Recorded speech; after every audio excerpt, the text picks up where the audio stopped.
क्या आप weight loss करना चाहते हैं? क्या आप परेशान हैं दवाओं का इस्तेमाल करते करते और आपका वजन कम नहीं हो रहा है?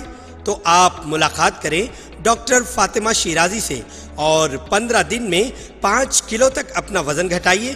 चैलेंज के साथ, होममेड प्रोडक्ट के साथ आपका वेट लॉस किया जाएगा। No diet, no exercise, no side effect. Contact करें doctor Fatima Shirazi, golden heights colony, pillar number 213, Rajendra Nagar, Hyderabad.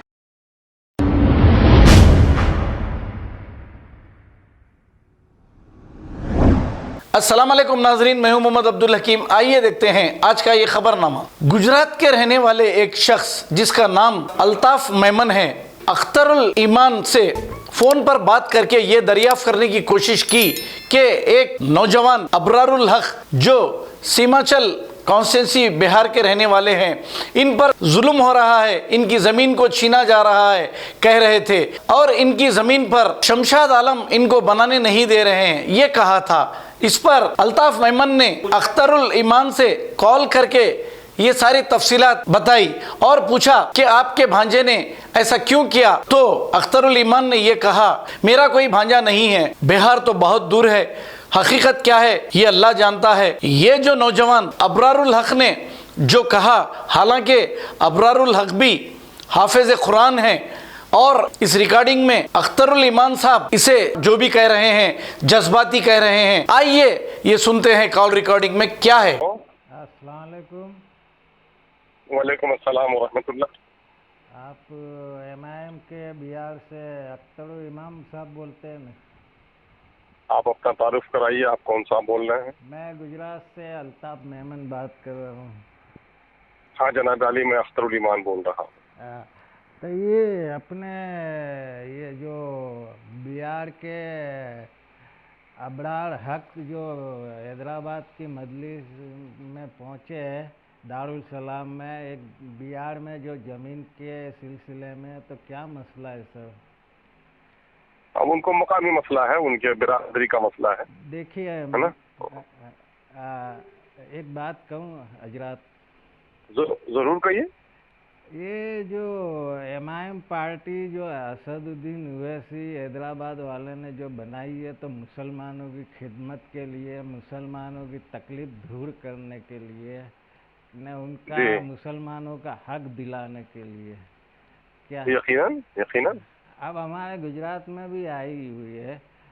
तो ये क्या है, कई जगह पे ये देखो, ये अबरार साहब है जो बिहार के अपनी ज़मीन की शिकायत लेके दारुल सलाम अबरार साहब को कितना आप जानते हैं? अरे ये मैंने ऑडियो देखा, फारिस कादरी से बात। ऑडियो देखा ना? हाँ हाँ हाँ, ऑडियो देखे होंगे, उसका वीडियो भी कुछ दिन के बाद देखिएगा। उस बच्चे के अखलाक से, उस बच्चे के कलाम करने के अंदाज से आप वाकिफ हैं? देखिए हमारा इस्लाम क्या सिखाता है, किसी का अखलाक कोई दारू पीता हो ना तो उसको सही नसीहत न, उसको जमात में भेजिए, या सुन्नी हो तो सुन्नी तरीके सुधारिए। ये हमारा हक है, बड़ों का हक है। क्या हमारा इस्लाम क्या बताता है? एक जाहिल होता है न, उसे भी इंसान बनाया जाता है। नहीं, वो जाहिल नहीं है, वो हाफिज है माशाअल्लाह। हाँ, तो फिर आप क्या, तो उनका माशाअल्लाह हाफिज है, हाफिज कुरान है। उनका हक के लिए कुछ कीजिए। असल मामला भाईजान क्या, उनके दूसरे जो फरीक है ना, देखिए एक बात तो आप ये जान रहे हैं कि एमएलए एमपी बन जाने के बाद ऐसा नहीं है कि पुलिस खाना बंद हो जाता है, थाना बंद हो जाता है, अदालतें बंद हो जाती हैं, ऐसा नहीं होता है। उनका अपना अपना काम है। हमारे दरमियान में मामलात के तय करने का सबसे अवलीन तरीका ये है कि अगर आप मोमिन हैं तो कुरान और सुन्नत की रोशनी में अपना मामला तय कीजिए खौफ खुदा के साथ। तो ये आपका अवलीन फरीजा है। मेरी बात सुन लीजिए पहले, मेरी बात सुन लीजिए पहले। अगर अगर अगर अगर फरीकैन इस पर रजामंद न हो तो समाजी तौर पर पंचायती करके अखलाकी तौर पर दबाव बांधकर जिस तरह से वो मामले में मुहावमत कर लिया जाए, और अगर उसमें तैयार नहीं हो तो एमएलए एमपी किसी को बांध के नहीं करा सकता। उसके लिए वो अदालत जाए, उसके लिए वो कुछ करे, जो हक होगा उसकी हम लोग हिमायत करेंगे। ऐसा तो नहीं है ना तो हो रही है तो हम ही डाकू को पकड़ने चले जाएंगे, उसके लिए तो पुलिस है ना, हम पुलिस पर दबाव बनाएंगे ना। ये बात तो आपने बहुत सही की, लेकिन कई जगह पे हमारे ये हैदराबाद के असदुद्दीन ओवैसी कहते हैं कि इस्लामी तरीके से भी हमारा ये आपसी झगड़ा सॉल्व किया जाता है। एक तरफ आपके भांजे है, एक तरफ ये अबरार मेरा साहब कोई है। भांजा नहीं है। अगर वो आदमी हाफिज कुरान होके बोल रहा है तो झूठ और लगो बोल रहा है। जितना ये हमसे करीब है उतना वो करीब है हमसे। हाँ तो एक हमारा काम कोई कीजिए, अलग से रिश्ता हमारा कोई कुछ भी नहीं है उनसे। तो एक काम कीजिए, ये आपस में बैठ के मसला हल कर दीजिए। तो आपको अल्लाह अल्लाह ताला ने इतना बड़ा आपस में ओहदा मैंने दिया। मैंने अल्ताफ साहब मैंने उनसे कह दिया कि बाबू आप आओ, लोगों को बुलाओ, इंशाल्लाह मैं भी आऊंगा। हाँ। अब मुझे भी कहोगे कि मैं ही हर कारा बन जाऊं, सबको बुला के लाऊं, ये हमसे नहीं बन पाएगा ना, हाँ, ये तो है बात ना। सही है। ये तो भाई ये तो जो मुद्दई होता है तो मुद्दई तो फरियादी तो लोगों को बुलाएगा ना, हाँ, ये है ना। बात सही तुम जमा है। करो, हम नहीं आए तुम्हारे कहने पर, हक बात की हिमायत नहीं करे तब इल्जाम लगाओगे।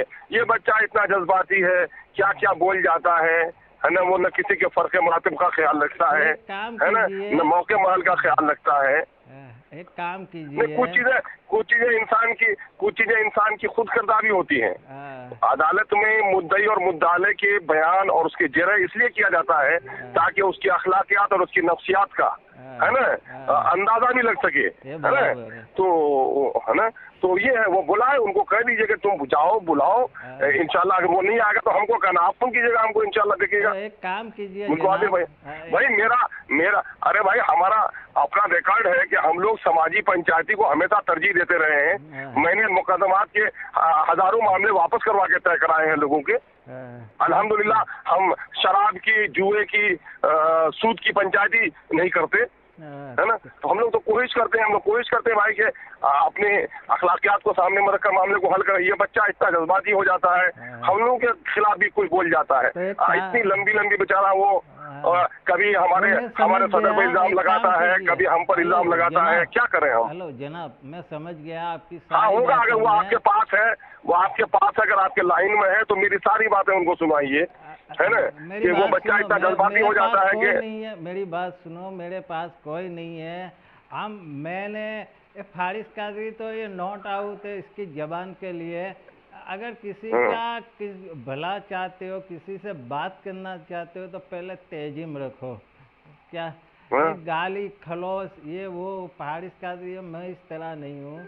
आप उसके वो बच्चे का नंबर नहीं है तो एक काम कीजिए, मेरा व्हाट्सअप नंबर मैं डालता हूँ, इसका नंबर दीजिए, मैं उसको समझाता हूँ कि जब ये अख्तर इमाम साहब इतनी अच्छी बात करते हैं। नहीं, उनसे नंबर लीजिएगा। नहीं, वो हमको इतनी फुर्सत नहीं है जनाब आली।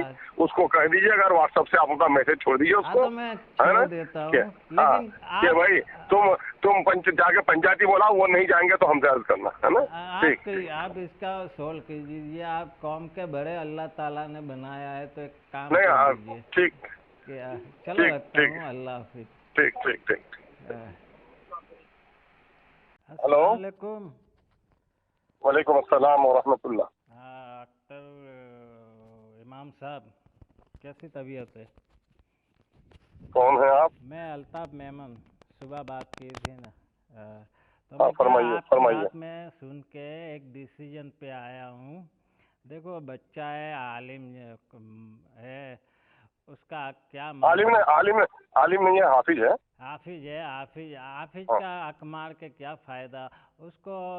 किसने? अरे आप पहले किसी चीज की तहकीक कीजिएगा साहब, तब ने बताइएगा हक मारा कोई। मेरी बात सुनो। अभी क्या है कि किसी का हक मारना अच्छी बात नहीं है। क्या किसने हक मारा किसका? वो रो रहा है जो बात के जमीन के लिए उसको। सुनिए मेरी बात अल्ताफ साहब। तकाजा इंसाफ ये है कि जब तक दोनों फरीक को आदमी सुन नहीं लेता है, किसी के एक तरफा बयान पर फैसला नहीं कर सकता कोई काजी। वो मकान आपने एक तरफा बयान सुन लिया और आप फैसला करने लगे हैं भाई मेरे। दोनं फरीक को सुन लीजिए आप, उस फरीक को भी सुन लीजिएगा तब ना। थोड़ा हल्के से बात करो। हाँ तो बोलो क्या बोलते। नहीं, दोनों फरीक को आप सुन लोगे तब ना को फैसला करोगे मेरे भाई। अरे उसकी तो मैंने रिकॉर्डिंग सुनी है। उसको मकान भी बनाने के लिए तकलीफ दे रहे हो आप। अपने ओहदे का, जो MIM के ओहदे का गलत फायदा उठा रहे हो क्या। ये भाई अल्लाह। हेलो, वालेकुम, कट गया था भाई साहब। आपको किसने बताया कि मैं अपने मुकाम का गलत फायदा उठा रहा हूँ? तो यही बात है, वो आपके भांजे साहब उसको तकलीफ दे रहे हैं। अरे अल्लाह के बंदे, मेरा कौन भांजा है? कोई तहकीक हो गए? अल्लाह सुनिए, वसूल इस्लाम ये है कि जब कोई बात सुनिए तो पहले उसकी तहकीक कर लीजिए। किसी एक फरीक के कहने पर यकीन कर लेना, ये कहीं से न दानिशोरी है न तकाजा इंसाफ है। ये देखो एक बात बोलो, उसके साथ ना इंसाफी मत होने देना। अगर हमारी न्यूज़ आपको पसंद आई है तो सबसे पहले शेयर कीजिए, लाइक कीजिए, फिर ख़ास तौर पे हमारी रिक्वेस्ट ये है कि सब्सक्राइब करना ना भूलें। 7H न्यूज़, आपकी आवाज़।